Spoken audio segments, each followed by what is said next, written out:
In this wired world, media plays an ever more important role in our interconnected lives. There are traditional forms of media like newspapers, TV, radio, and printed books, and more recent developments such as email, ebooks, online games, and apps. This flow of information has improved lives in many ways, but also comes with many challenges.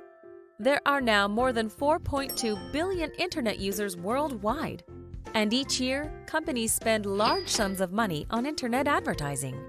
It is easy to become overwhelmed by this if we don't develop the skills to navigate our way through the oceans of information that surrounds us in our daily lives.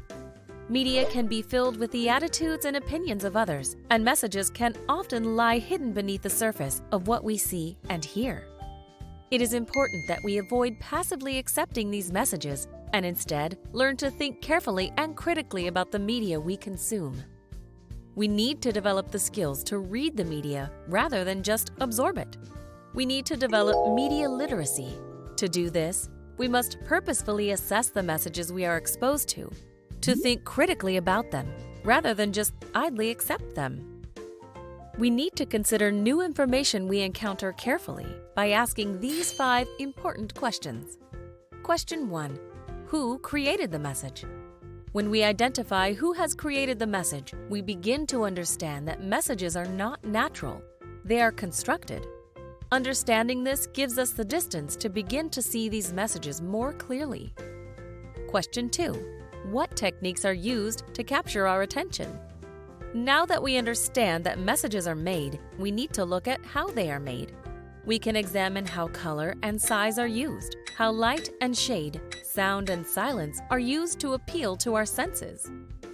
Question 3. How might different people interpret this message? Here, we recognize that we are more than just passive receivers of information.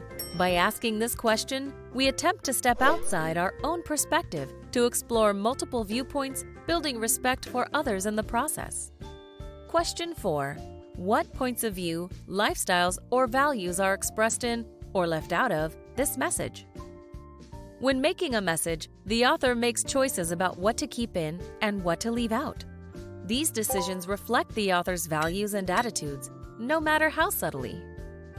Question 5. Why is this message being sent? This question examines the motivation of sending the message in the first place. It goes beyond the idea that the media is there just to entertain and inform to ask, who benefits from this message? These 5 questions will help provide the necessary foundations to think critically about the media we engage with, to distinguish clickbait from reliable research, and to separate sponsored content from real news.